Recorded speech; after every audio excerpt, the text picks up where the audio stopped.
इनके दादा गुरुजी ही गृहस्थ थे। थे तो ये परमहंस जी, लेकिन पीते थे गांजा। इन्होंने क्या किया, मिलते जुलते नाम का फायदा उठाया है, मौके पर चौका मारने वाला बात किया इन्होंने। और अब जहां पर ये बैठे हैं चिमटा गाड़ के, वो भी भंगेरी, मरने के बाद भूत बन गए और वहीं उस आश्रम में आत्मा की तरह भटकते रहे। सत साहेब नमस्कार, सभी को राम राम। जैसा कि हमने वादा किया था कि श्रद्धा बाबा का दोबारा से एक बार वीडियो लेकर के आएंगे और इनका अच्छे से इसमें पोल खोलेंगे कि बाबा आखिर इतना क्यों उछल रहे हैं। देखिए, संत रामपाल जी महाराज जी का ज्ञान ही ऐसा है कि जितने भी नकली संत हैं उन सभी की दुकानदारी पूरी तरीके से बंद होती जा रही है। और ये श्रद्धा बाबा अभी नया नया अपना चिमटा गा रहा है पटना में। तो अभी इनको इस बात का खतरा महसूस हो रहा है कि संत रामपाल जी महाराज जी का ज्ञान, जो इनके रानी सराय आश्रम, जो परमहंस आश्रम है के नाम से है, उनके भक्तों तक पहुंच रहा है। तो वो इनसे सवाल कर रहे हैं, तो इनको इस बात का डर लग रहा है कि कहीं ऐसा ना हो कि ये भक्त हमें छोड़कर संत रामपाल जी महाराज जी के पास चले जाएं। तो इसीलिए अभी ये संत रामपाल जी महाराज जी के विरोध में अपना वीडियो डालते रहते हैं और वहां के भक्तों को ये क्लियरली सबको बताते हैं कि संत रामपाल जी महाराज जी के ज्ञान को सुनने की कोई जरूरत नहीं है।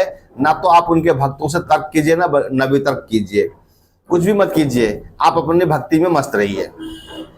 ये समझाने का कारण क्या है? क्योंकि इनको डर है कि संत रामपाल जी महाराज जी का ज्ञान जब इनके पास आएगा तो इनका धंधा चौपट हो जाएगा। तो आज हम इसी विषय पर आप सभी को एक विशेष जानकारी देना चाहते हैं कि श्रद्धा बाबा का गुरु कौन है और इनके दादा गुरुजी कौन है। ये कहते हैं कि मेरे दादा गुरुजी तत्वदर्शी हैं और मेरे गुरुजी तत्वदर्शी हैं। ये खुद को कहते हैं कि मैं भी तत्वदर्शी हूं। तो इस तत्वदर्शी के विषय पर भी आज हम थोड़ा सा बात करेंगे। देखते हैं कि इनके दादा गुरुजी कितने तत्वदर्शी से, और जो इनके जो गुरुजी थे अभी तो हैं वो अडगड़ानंद जी महाराज। तो इसी पर थोड़ा सा बात करने जा रहे हैं। स्वामी श्रद्धा बाबा जी का गुरु का नाम है अडगड़ानंद जी महाराज, जो कि राजस्थान के रहने वाले, जोधपुर जिला के रहने वाले थे। अडगड़ानंद जी महाराज जब 23 साल की उम्र में आए तो उनको भक्ति की प्रेरणा हुई कि मुझे भक्ति करनी है। वो गुरु की तलाश में निकल गए और वो निकल के कहां आ गए, मध्य प्रदेश जिला सतना। वहां पर इनको एक परमहंस परमानंद जी उस जंगल के बीच में मिले और उनसे जाकर के इन्होंने नाम दीक्षा ली, अपना भक्ति करने लग गए। अब ये उस हिसाब से परमहंस परमानंद जी महाराज श्रद्धा बाबा के दादा गुरुजी हैं और ये कहते हैं कि मेरे दादा गुरुजी तत्वदर्शी हैं। अब हमें यह देखना पड़ेगा कि परमहंस परमानंद जी महाराज का कैसा जीवनी है और उन्होंने किस तरह की भक्ति की और कैसे उन्होंने तत्व को प्राप्त किया, जो वो तत्वदर्शी हुए। परमहंस परमानंद जी, बचपन में उनका नाम कुछ और था। इनका जन्म हुआ देवरिया जिले में। बचपन से इनका पढ़ाई लिखाई में मन नहीं लगता था। थोड़ा सा इनके बारे में बताना जरूरी है क्योंकि देखिए आखिर ये भी एक संत महापुरुष हुए हैं, तो इनके बारे में भी थोड़ी सी जानकारी देनी जरूरी है। और आपको ये भी बता दें कि देखिए ऐसे ऐसे महापुरुषों का ये काल किस तरीके से मिसयूज करता है और कैसे इनको डले ढुआ करके इनको बर्बाद कर देता है, इसका मनुष्य जन्म को कैसे खत्म कर देता है। मैं इनकी थोड़ी सी जीवनी बताऊंगा, देखिए आपको आनंद भी आएगा और बहुत दुख भी होगा कि इस ऐसे ऐसे पुण्य आत्माओं के साथ ये काल किस तरीके से धोखा करता है। ये जो परमहंस परमानंद जी थे, पढ़ने लिखने में इनका मन नहीं लगता था, ना इनको भक्ति करने में मन लगती थी। ये भक्ति भी नहीं करते थे। ये कहीं मंदिर मस्जिद, कहीं गुरुद्वारे, इन चीजों में कहीं नहीं पढ़ते थे। ये करते क्या थे, पहलवानी करते थे बचपन से ही। जब ये 8-10 साल के हुए थे बालक, तभी से ये पहलवानी करने लग गए थे। और पहलवानी भी ऐसा करते थे कि 28 साल की उम्र तक इन्होंने पहलवानी की और कभी हारा नहीं पहलवानी में, कभी किसी से पटखनी नहीं खाए। ठीक है। इसके बाद इनकी माता जी ने इनकी शादी करवा दी, और शादी करवा दी, फिर जो है इनको 3-4 बच्चे हो गए। यहां पर एक चीज पॉइंट नोट करने वाली बात है कि जो परमहंस परमानंद जी थे वो शादीशुदा थे, गृहस्थ में थे, इनके 3-4 बच्चे थे। ठीक है। अगर ये जो श्रद्धा बाबा हैं ये कहते रहते हैं ना कि जो गुरु होना चाहिए तो वो सन्यासी होना चाहिए, बैरागी होना चाहिए, गृहस्थ में नहीं होना चाहिए। ये संत रामपाल जी महाराज जी के विषय में बराबर बताते रहते हैं कि संत रामपाल जी महाराज तो गृहस्थ में हैं। जब भी ये किसी हमारे गुरु भाई से इनका जब कोई चर्चा होता है तो कहता है तुम्हारा गुरु तो गृहस्थ है, वो संत कैसे हुआ, संत के ड्रेस में नहीं है। ठीक है। तो इनके दादा गुरु जी गृहस्थ थे, ये इस बात को ध्यान रखिएगा। 3-4 बच्चे थे। ठीक। अब ये परमहंस परमानंद जी जब शादी हो गई, 3-4 बच्चे हो गए, उसके बाद इनको एक सत्संगी महाराज को एक सिद्ध बाबा मिले। उस सिद्ध बाबा की प्रेरणा से इनको भक्ति करने की लगन जगी और ये धीरे धीरे भक्ति के मार्ग पर चलने लग गए।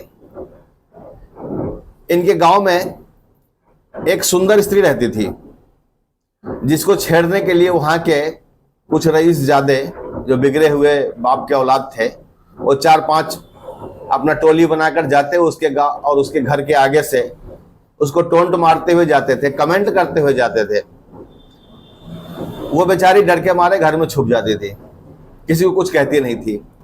एक दिन क्या हुआ, वही 4-5 रईस जादे उनके घर के आगे से ये टोंट करते हुए जा रहे थे और पीछे से ये पहलवान जी ये भी जा रहे थे। तो वो करीब 10-20 फुट की दूरी पर थे। जब वो 5-6 लड़के जब इनको टोंट करते हुए आगे निकल गए तब वो लेडीज घर से बाहर निकली देखने के लिए कि ये कौन बदतमीज लोग हैं। तो जब वो निकल के आई गेट पर तो ये पहलवान जी इनको नजर आ गई और इनका शरीर जो था सजीला गठीला था ही, वो लेडीज इनके ऊपर फिदा हो गई। अब इन्होंने क्या किया, एक बुढ़िया के माध्यम से चिट्ठी लिख करके भेजा इनको कि आप अगर चाहें मैं आपके साथ जिंदगी भर संबंध में रह सकती हूं, लेकिन आप मुझे इन सब 4-5 से बचाइए। अब ये बाबा जी का मन डोल गया। शाम के टाइम में इन्होंने सोचा कि चलो एक बार चले जाते हैं। यार जब 5-6 रईस ज्यादा थे उन सबको इसने नेगलेक्ट कर दिया और मुझे पसंद किया है तो मेरे अंदर जरूर कोई बात होगी। ये खुशी खुशी रात को 8 बजे 9 बजे करीब ये उसके घर की तरफ जाने लग गए। लेकिन फिर यही होता है कि जो एक बात भक्ति कर लेता है ना किसी जन्म में, तो भक्त आत्मा जो होता है वो गलत की तरफ जब चलता है उसकी आत्मा फिर गवाही नहीं देती। हर तरह से उसको फिर ये संकेत मिलने लगता है कि नहीं ये गलत है, इसको छोड़ो, ऐसा मत करो। इनके साथ भी ऐसा हुआ। इनकी आत्मा से आवाज आई कि तू गलत करने जा रहा है, इधर मत जा।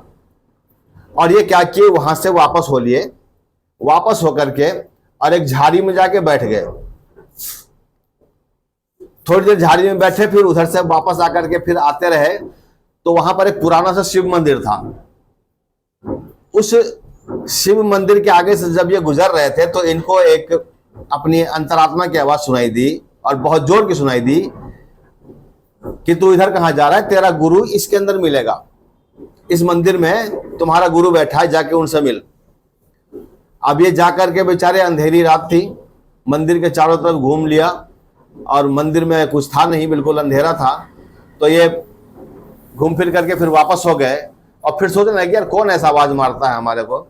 इतने में मंदिर से खांसने की आवाज आई। तो इन्होंने क्या किया, कुछ अपना लाइटिंग वाइटिंग व्यवस्था करी, कुछ ज्योति लेकर के फिर अंदर गया तो देखे वहां पर वही सत्संगी महाराज बैठे हुए थे और उनसे फिर इन्होंने भक्ति करने की जो है नाम दीक्षा ली। उन्होंने जो भी इनको मंत्र बताया भक्ति करने का, जो भी तरीका बताया अपना वो करने लग गए। वहां से फिर जाके 3-4 दिन झाड़ी में बैठ गए, लोगों ने ढूंढा, फिर इनको पकड़ के फिर लाए, लेकिन वे उस समय तक इनके अंदर वैराग्य पैदा हो चुका था और ये लग चुके थे भक्ति मार्ग पर। फिर इनको देखिए काल किस तरीके से एक पुण्य आत्मा को कैसे कैसे बर्बाद करता है, उसके मनुष्य जन्म को। ये थोड़ी सी कहानी आप लोगों को बता रहा हूं, सुनने में आपको आनंद भी आएगा, दुख भी होगा। और इस श्रद्धा बाबा का भी पूरी कहानी फिर अभी बताऊंगा इसके साथ में। अब इसी से सारा अटैचिंग है इसके अंदर। ये जब पूरी बात आपके समझ में आएगी तो ये श्रद्धा बाबा की भी कहानी समझ में आ जाएगी और इनकी भक्ति का भी पता लग जाएगा कि ये किस तरह के भक्त हैं। तो ये जो परमानंद जी थे, इनका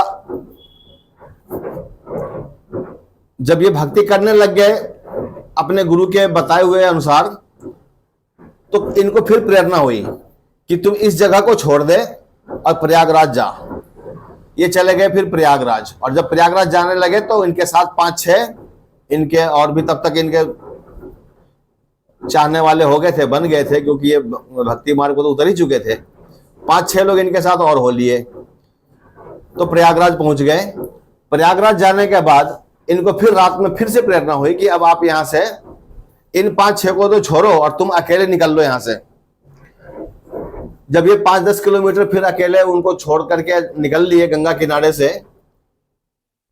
तब फिर इनकी आकाशवाणी हुई कि अब तू ऐसा कर, ये जितने भी तेरे कपड़े हैं ना जो तूने पहने हैं वो सारे उतार और बिल्कुल दिगंबर वाली ड्रेस में आ जा, यानी नंगा हो जा बिल्कुल। ये हो गया बिल्कुल नंगे। और वहां से ये इनकी जिंदगी भागम भाग ही लगी रही, कभी कहीं कभी कहीं कभी कहीं भागे, और ये भागते भागते मध्य प्रदेश के जिला सतना के जंगल में पहुंच गए। वहां जाकर के 14 दिन तक तो ये निराहार ही रहे।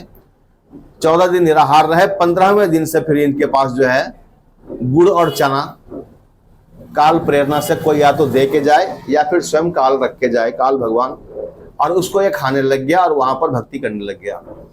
अब क्या हुआ, उस जंगल में या तो जंगली जानवर रहते थे या फिर चोर लुटेरे डाकू यही पहुंचते थे। तो कुछ चोर वोर पहुंच जाते थे वहां पर। तो क्या हुआ कि कुछ चोर बाबा का अनिष्ट करना चाहा, बाबा ने उनको दुर्वचन बोल दिया, श्राप दे दिया। अब वो चोर जब गांव में आए उनके साथ दुर्घटना घटने लग गई। फिर वो चोर आपस में बात करे कि यार बाबा को हमने कुछ कह दिया, इसकी वजह से हमारा नुकसान होने लग गया। फिर गांव में यह बात फैली। गांव वालों ने कहा कि भाई जा फिर बाबा से माफी मांगो। वो फिर चोर लोग भी आकर के इनसे भक्ति प्राप्त करी, उनसे क्षमा मांगी और इनके शिष्य बन गए। फिर गांव वाले भी आने लग गए, फिर वहां आने जाने का रास्ता भी बनवा दिया। फिर लोगों का इस तरीके से वहां आना जाना बढ़ गया, बाबा का प्रचार बढ़ गया। तो ये परमहंस परमानंद जी की ये कहानी थी। इस तरह से बाबा वहां से अपना प्रसिद्धि प्राप्त कर लिए। अंत समय में परमहंस परमानंद जी जब ये शरीर छोड़ करके जाने लगे तो इनके जीवनी में आता है कि 5-7-10 लोग बैठे हुए थे। तो परमहंस परमानंद जी ने कहा कि भाई ऐसा है कि आज गांजा आज भर पिला दो, इसके बाद आज के बाद मैं नहीं पीऊंगा फिर कभी। तो सरसों नीचे चली जाए तो तीन ऊपर आ जाए, फिर भर गया फुल। पूज्य परमहंस महाराज जी का महाप्रयाण ज्येष्ठ शुक्ल सप्तमी 23 मई 1969 को हुआ था। 4 दिन में जो भगत संत शिष्य दूर दराज में थे वो सब इकट्ठे हो गए और हमें बराबर शगुन मिल रहा था। बिल्कुल ठीक, हम सोचे उठ के बैठ जाएंगे। और फिर बाद में समाधि दी गई तब भी शगुन मिल रहा था। समाधि हो भी गई, जो महाराज का सामान था समाधि में सब डाल दिया गया, गांजा भी, चिलम भी, कमंडल भी, जो कुछ सामान था सब, फिर भी शगुन मिलता रहा। इसका मतलब था देह त्याग का यही उचित समय था, इसलिए शगुन मिल रहा था। और जहां महाराज का वो भंडारा बीता वो 18 दिन पर, तो जितने महाराज के शिष्य थे सब भाग गए, हम बचे अकेले। तो इनके जो चेले चपाटे थे वो लोग बोले कि बाबा अगर आप ही छोड़ दोगे गांजा तो फिर हम लोग कहां से मिलेगा। क्योंकि अब देखिए इससे क्या प्रतीत होता है, क्या मालूम पड़ा कि थे तो ये परमहंस जी लेकिन पीते थे गांजा और नागा, नंगे सेठ पेट घूमते थे और गांजे में धुत रहते थे। ठीक है, और इसको ये कहते हैं कि परमहंस जी। तो जैसे आज के नागा साधु हैं, कुछ भी खाते हैं, कुछ भी पीते हैं, भक्ष अभक्ष सब कुछ। ठीक है, तो इस टाइप के बाबा थे परमहंस परमानंद जी। ये श्रद्धा बाबा के गुरु जी क्या थे, गजेरी थे, गांजा पीते थे। अब और भी कोई नशा करते हो तो हमें नहीं पता, लेकिन पीते तो होंगे ही। जब गांजा पी रहे तो और भी कुछ चलता होगा इनका। और जब जिसका दादा गुरु जी गांजा पीता हो तो इनको पीने में क्या दिक्कत है, ये भी कुछ नशा करता होगा। खैर हम इल्जाम नहीं लगा रहे क्योंकि अभी इन बारे में हमें ये नहीं पता कि ये पीते हैं कि नहीं, लेकिन इनका रिकॉर्ड निकालेंगे जरूर, देखते हैं ये भी कहां तक जाते हैं। तो परमानंद जी के बारे में आपने जो भी सुना है, उनकी पूरी जीवनी की कहानी मैंने बड़े शॉर्ट में समझाया आपको। ये बड़े पुण्य आत्मा थे, लेकिन देखिए किस तरह से काल ने इनको मिसयूज कर दिया। इनको भांग का भी नशा, क्या नाम है, गांजा पीने की नशा इनको आदत थी, गांजा पीते थे। और जब इनकी मृत्यु हुई ना, तो लास्ट समय में एक गांजा पीते पीते ही उलट गए वहीं पे, गांजा पिया और मर गए। अच्छा, मरने के बाद अब इससे ये प्रतीत होता है, दो बातें देख लीजिए कि परमहंस परमानंद जी ने किसी को आदेश नहीं दिया कि तुम सत्संग करो या किसी को नाम उपदेश दो, किसी को अपना गुरु, अपना उत्तराधिकारी बना करके नहीं गए, ना तो अडगरानंद जी को और ना ही किसी अन्य को। उनके मरने के बाद एक भगवानानंद नाम का एक व्यक्ति था, उसको बनाया गया इनके गुरु पद पर, इनका उत्तराधिकारी। उसमें बैठने का अधिकार मर्यादा से स्वामी सच्चिदानंद जी का था और उन्हीं का है भी। तो टाल मटाल करते चले गए, क्योंकि दारकुंड में एकांत था। अनुसुईया भी अभी एकांती है, लेकिन वो इनकार करते चले गए, तो इनको अभिषेक कर दिया। तब समाधि बनी चुकी थी, हमारी कोई जिम्मेवारी नहीं रह गई। तब फिर हम वहां से बस निकल गए, छुट्टी पा गए, जाके एकांत में कहीं भजन करने लगे।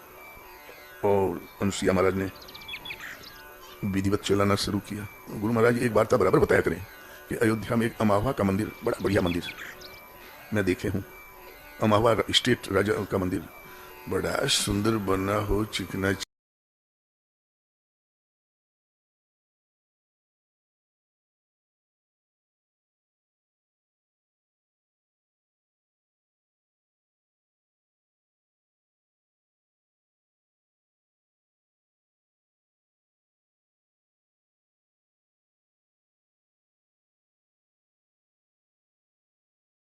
और कहते हैं कि उसमें एक और व्यक्ति था सच्चिदानंद नाम से, वो भी उसका उत्तराधिकारी बनना चाहता था। चिदानंद नाम से वो उत्तराधिकारी बनना चाह रहा था, लेकिन उस समय वो कहीं गया हुआ था, तो इस भगवानानंद जी को उनका उत्तराधिकारी बना दिया गया। और बनाया किसने?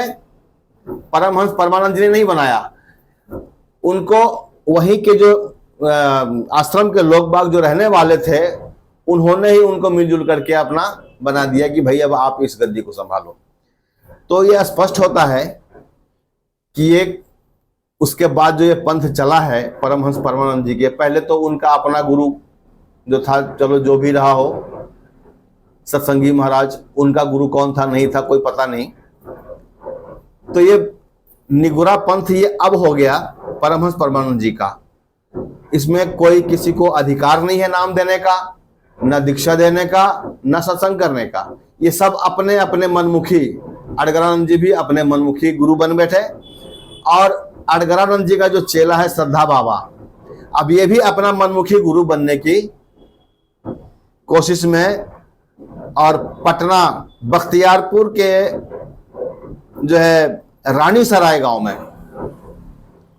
रानी सराय आश्रम परमहंस नाम से वहां भी चल रहा है, वहां पे जाके इन्होंने अपना चिमटा गाड़ा है। अब कैसे गाड़ा है? इनको अडगरानंद जी ने नहीं कहा कि तुम जाकर के वहां पर सत्संग करो, तुम्हें नाम देने का उपदेश करने का कोई अधिकार मैं देता हूं। इनके मुख से खुद इन्होंने सच को बोला हुआ है कि मैं तो भक्त हूं, मैं तो अभी साधक हूं, मैं किसी को नाम उपदेश करने के लायक अभी नहीं हूं, मैं तो बस खुद ही अपनी अपने साधना करता हूं। हमारा अधिकार थोड़ी है देने का, वो तो महापुरुष बांट सकते हैं ना।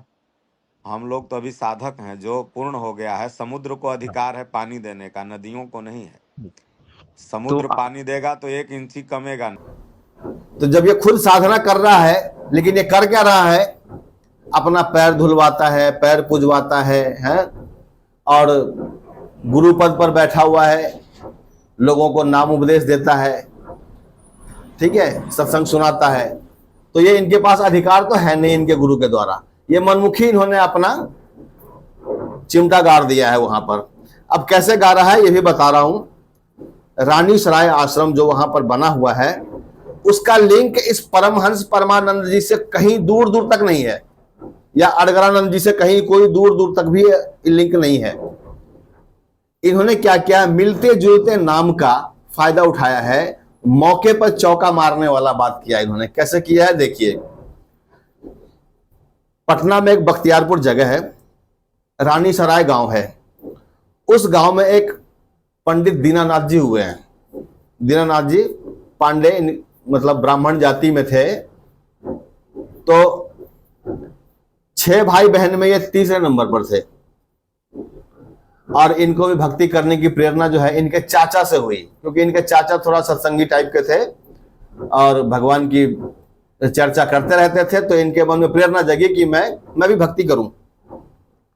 बचपन से ही इन्होंने अपने माता पिता को कहने लगे कि मैं भक्ति करूंगा।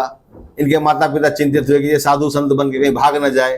तो इन्होंने कहा कि नहीं, मैं अभी तब तक नहीं कहीं जाऊंगा जब तक कि आप लोग यहाँ जीवित हैं। अभी तो मैं आप लोगों की सेवा करूंगा और आप लोगों के शरीर छोड़ने के बाद ही मैं साधु संत सन्यासी बनूंगा। ठीक है। वहीं रानी सराय गांव में एक शिव मंदिर था। उस शिव मंदिर में वो बाबा बैठ गए और वहीं अपना भक्ति करने लग गए। और बाबा भांग भी खाते थे, ध्यान साधना करते थे, भांग खाते और साधना में लीन रहते। स्वामी दीनानाथ जी महाराज परमहंस बाबा का जब अंत समय आने वाला था तो आप को लगता था कि वह अपनी मृत्यु को जैसे जानते हों। जो भी भक्त उस समय सुबह शाम आश्रम में आता था आपके लिए भांग पीसने, क्योंकि आप भांग के बड़े शौकीन थे। उससे आप कहते थे, फलाने अब न जाने कौन सा भांग का गोला आखिरी हो जाए, थोड़ा दिन बचा है और भांग खिला लो। आप सुबह शाम बड़ी सी पगड़ी बांधते थे, पगड़ी के बड़े शौकीन थे। अब ये पिछले जन्म के पुण्य कर्मी प्राणी थे, उन साधनाओं से सिद्धि आ गई या पिछले जन्म के पुण्यों के प्रताप से थोड़ी बहुत सिद्धियां चल रही थी, वचन में शक्ति थी, वो सब चीज चली रही थी इनके साथ। काल इन लोगों को मिसयूज करने के लिए पूरा तैयार बैठा ही था। इनको बिठा दिया भाई। अब क्या हुआ, बाबा की धीरे धीरे प्रसिद्धि बढ़ने लगी और वहां लोगों का आना जाना भी बढ़ गया। एक दो व्यापारी था कहीं से जो गंगा में अपना जहाज पर माल लेकर के जा रहा था और वो माल फंस गया उनका जहाज कभी। तो व्यापारियों ने आकर के फिर बाबा से प्रार्थना की कि जी हमारा जहाज फंस गया है और निकल नहीं रहा है और हमारा लाखों का माल है, हम तो बर्बाद हो जाएंगे, आप आशीर्वाद दीजिए हमारा जहाज निकल जाए। बाबा ने आशीर्वाद दे दिया, शाम तक उसका जहाज निकल गया। उन व्यापारियों ने उस शिव मंदिर का ढांचा बढ़िया बनवा दिया और उसको आश्रम बनवा दिया। दीनानाथ जी का जन्म 1915 में हुआ था और उनकी मृत्यु 1973 में हुई थी। और वो भी जब उनकी भी जब मृत्यु हुई थी तो मरने से पहले उन्होंने भी अपने चेलों को यही कहा था कि भाई भांग का गोला खिला दो, पता नहीं कौन सा गोला अंतिम हो जाए। तो लोगों ने कहा कि भाई बाबा आप ऐसे क्यों कह रहे हो? बोले हाँ भाई बच्चों, हमारा जाने का समय आ गया है, इसलिए आप लोग जितना ज्यादा भांग खिला सकते हो खिला दो। यानी बाबा ये भी भंगेरी थे। यानी श्रद्धा बाबा के जितने भी मिले हैं, इनके दादा गुरु जी भी गजेरी, और अब जहां पर ये बैठे हैं चिमटा गाड़ के, वो भी भंगेरी। ठीक है। अब ये श्रद्धा बाबा क्या करते हैं इनके बारे में भगवान जाने। तो दीनानाथ जी का जो आश्रम बन गया वहां पे, वो 1973 में खाली हो गया क्योंकि बाबा मर गए और 50 वर्षों तक वो खाली रहा। वहां पर कभी कोई जाना भी चाहा तो वहां टिक नहीं पाया, वहां रह नहीं पाया। कुछ लोगों ने वहां पर स्कूल खोलने की कोशिश की, वो नहीं कर पाया, वहां स्कूल भी नहीं बन पाया। और जो उनकी गद्दी थी, जहां वो जिस तख्त पर वो सोते थे, जिस चौकी पर सोते थे, अगर कोई वहां बैठे तो उसका अनिष्ट हो जाए। अगर कोई उस आश्रम में रात को रुकने की कोशिश करता था तो उसको जो है कभी चिमटे की आवाज सुनाई देता था तो कभी खड़ाओं की आवाज सुनाई देता था। ऐसी स्थिति किसकी होती है? मरने के बाद जो भूत बन जाता है, जो वहीं भटकता रहता है, जिसकी आत्मा, यानी जो ये दीनानाथ जी थे, ये मरने के बाद भूत बन गए और वहीं उस आश्रम में आत्मा की तरह भटकते रहे। और इसका प्रमाण ये खुद कहते हैं श्रद्धा बाबा कि बाबा के चौकी पर कोई बैठता था तो उसका अनिष्ट हो जाता था, और कोई बाहरी आदमी भी रुकता था तो उसको किसी को खड़ाओं का आवाज सुनाई देता था तो किसी को चिमटे की आवाज सुनाई देती थी, तो लोग वहां से उठ करके भागते थे। अब इसने देखा भाई ये थोड़ा सा चालाक इंसान है और बोलने की शैली अच्छी है, संस्कृत भी अच्छा जानता है, भाई गीता याद कर रखा है, रामायण याद कर रखा है, कबीर साहब की वाणियों को याद कर रखा है, बोलने की शैली अच्छी है, ठीक है। तो अब ये देखा कि भाई हमारा दाल तो गल नहीं रहा कहीं भी। अडगरानंद जी ने तो इनको आदेश दिया नहीं उपदेश करने का, इनको बनना था, गुरु पद पर बैठना था। अब इनके अंदर का जो टैलेंट है गुरु बनने की, वो टैलेंट इनको बार बार इनको उभार रहा था कि भाई तू कुछ कर, कोई तलाश कर, अपना जुगाड़ बना, कैसे करें। तो इन्होंने परमहंस नाम का मिलता जुलता नाम, दोनों, दीनानाथ जी का भी आश्रम रानी सराय परमहंस आश्रम, और जो रामकोला में है देवरिया में परमहंस आश्रम, परमहंस आश्रम चित्रकूट में भी है, परमहंस आश्रम फरीदाबाद के अंदर में भी है, तो कई जगह है। तो ये परमहंस नाम का फायदा उठाते हुए ये पहुंच गए वहां, और इनको पता लगा कि ये आश्रम 50 वर्षों से खाली है। इनकी बाछे खिल गई कि भाई ये खाली है तो अब यहां पर मेरा दाल गल जाएगा। फिर इन्होंने क्या किया कि वहां के लोगों को बरगला करके उनकी एक जीवनी लिखी। लो भोले भाई श्रद्धालु भोले वाले होते ही हैं, उनकी जीवनी लिखी। उस जीवनी में इन्होंने ये लिखा कि दीनानाथ परमहंस जी ने इनको प्रेरणा की, श्रद्धा बाबा को, कि आप मेरे आश्रम में आइए और यहाँ पर कार्यभार संभालिए। देखिए 50 वर्षों के बाद ही इनको प्रेरणा करी उस दीनानाथ बाबा ने। अब 50 वर्षों तक वीरान था, क्या उस दीनानाथ बाबा को और कोई दिखाई नहीं दे रहा था कि और कोई संत है भी कि नहीं है? वो तो खुद तो बेचारे भूत बने थे, 50 वर्षों तक भटकते रहे उसमें, उस आश्रम के अंदर ही। अब इनको प्रेरणा करी कि तू यहाँ आ जा और यहाँ पर अब ये इस गद्दी को संभाल। फिर उन्होंने क्या किया, ये परमहंस ये श्रद्धा बाबा गए वहां, उस तखत को जिस पर ये चौकी पर वो सोते थे बाबा, उसको पेंट वेंट कर करके ठीक ठाक करवाया। फिर आश्रम को सही तरीके से थोड़ा सा मरम्मत करवा करके फिर वहां पर अपना इन्होंने चिमटा गाड़ दिया, और अब ये वहां पर अपना मनमुखी गुरु बने बैठे हैं। अब गुरु तो ये बन गए, लेकिन इधर से संत रामपाल जी महाराज जी का ज्ञान का गोला कंटिन्यू चल रहा है, ये सबको पता है, सारी दुनिया को। अब ये ज्ञान का गोला ऐसा तोप का गोला है कि दुनिया में कोई ये नहीं कह सकता कि हमारे पास संत रामपाल जी महाराज जी का किताब नहीं पहुंचा, ज्ञान गंगा या जीने की राह। हर इंसान के पास पहुंच गया, हर कोई पढ़ रहा है उसको। तो इस आश्रम में भी पहुंच गया, रानी सराय आश्रम में भी वो किताब पहुंच चुका था। वहां पर भी इनके पहुंचने से पहले वहां पर लोग प्रभावित हो चुके थे संत रामपाल जी महाराज जी के ज्ञान से। कुछ एक ने नाम भी उपदेश ले लिया है, और कुछ एक अपना तैयारी कर रहे थे। और जिसके अभी कुछ समझ में पूरी तरीके से बात नहीं आई थी, तब तक ये श्रद्धा बाबा गए तो इनसे उन्होंने सवाल कर दिया कि भाई ये संत रामपाल जी महाराज ये बताते हैं, ये ज्ञान बताते हैं, आपका क्या कहना है। अब उस चीज को सुन करके ये घबरा गए कि भाई हमारा दाल फिर यहां गलेगा नहीं। तो इन्होंने क्या किया, संत रामपाल जी महाराज जी के खिलाफ इन्होंने भी अपना एक प्रोपेगेंडा चालू कर दिया। इसके यूट्यूब पर आप जाइए चैनल पे, तो ये सिर्फ वही चीज डालता है संत रामपाल जी महाराज जी के खिलाफ बराबर। और इसके एक दो चर्चा हुए हैं हमारे संत रामपाल जी महाराज जी के शिष्य से, हमारे गुरु भाई से। उस चर्चा में आप इसकी उआबाई सुनिएगा, उस उआबाई पे हम अलग से वीडियो बनाएंगे। अभी हमने इसकी जो पूरी जीवनी बताई है, इसको आप ये देखो कि इसका कोई दूर दूर तक लिंक नहीं है उस दीनानाथ परमहंस आश्रम से और इस परमानंद परमहंस आश्रम से।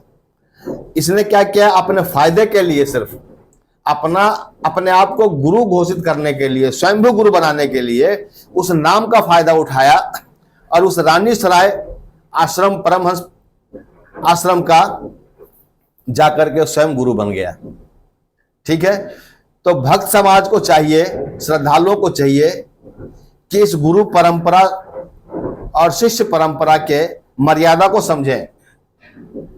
देखिए, गुरु परंपरा का मतलब यह होता है कि परमात्मा के द्वारा चलता है वो, परमात्मा उसको आशीर्वाद देते हैं। उस गुरु को, जिसको भी अपना रिप्रेजेंटेटिव बना करके भेजते हैं इस दुनिया में, तो उसको अपना पूरा अधिकार दे करके भेजते हैं कि आप मेरे ज्ञान का प्रचार करें, और आपके द्वारा जिसको भी ये ज्ञान बताया जाएगा, आप जिसको भी नाम दीक्षा दोगे, उसको मेरे द्वारा मिलने वाले सारे लाभ उसको मिलना शुरू हो जाएगा। तो आप में और मेरे में कोई अंतर नहीं होगा, यानी गुरु में और परमात्मा में कोई अंतर नहीं होता है। लेकिन मर्यादा होता है उसका कि आप ये समझ लीजिए कि गुरु ही मतलब परमात्मा ही गुरु बन के स्वयं आते हैं, या तो फिर परमात्मा अपने द्वारा नियुक्त किया हुआ संत और उसी के परंपरा में चलता है। हर एक संत जो होता है, जैसे आप हमारे गुरु जी का जो संत परंपरा है उसमें यह है, सबसे पहले कबीर साहब जी आए। कबीर साहब जी ने गरीबदास जी महाराज जी को नाम उपदेश करने की आदेश दिया। फिर गरीबदास जी ने अपने नीचे एक अपने शिष्य को नियुक्त किया, फिर उन्होंने अपने शिष्य को नियुक्त किया। तो ऐसे करते करते हमारे गुरु जी तक ये परंपरा आ गई और आज हमारे गुरु जी हैं। और अभी हमारे गुरु जी ने किसी को भी नाम दीक्षा देने का अधिकार नहीं दिया है और उनका यही कहना है कि अभी जब तक मैं हूं, मैं इस बागडोर को संभालूंगा और फिर मैं अपना ऐसा सिस्टम बना के जाऊंगा कि फिर आगे से अभी किसी को गुरु बनाने की जरूरत नहीं पड़ेगी। तो ये तो हमारे हो गई संत परंपरा की बात, ये गुरु शिष्य की परंपरा का बात है, यही मर्यादा होती है। लेकिन ये श्रद्धा बाबा भोली भाली श्रद्धालुओं के जीवन को व्यर्थ कर रहा है, स्वयं मनमुखी गुरु बन गया है। और ऐसा है ना कि एक अनऑथराइज्ड डीलर के से अगर आप किसी फार्म पर साइन करवाएंगे तो वो डीलर भी दोषी है और आपका फार्म भी रिजेक्ट हो जाएगा। तो ऐसे ही ये श्रद्धा बाबा अनऑथराइज्ड है, इसको किसी ने किसी ने भी इसको नाम दीक्षा देने का अधिकार नहीं दिया है। ना तो इनके दादा गुरुजी ने अडगरानंद जी को नाम दीक्षा देने का अधिकार दिया और ना ही अडगरानंद जी ने स्वामी श्रद्धा बाबा को नाम दीक्षा देने का अधिकार दिया है। तो इसीलिए ये जो है ना बिल्कुल ही नकली पंथ है। तो श्रद्धा बाबा के जाल में ना फंसे, मनुष्य जन्म एक बार ही मिलता है, बर्बाद ना करें। संत रामपाल जी महाराज जी के ज्ञान को समझिए और अपना मानव जीवन सफल कीजिए। सत साहिब नमस्कार, सभी को राम राम।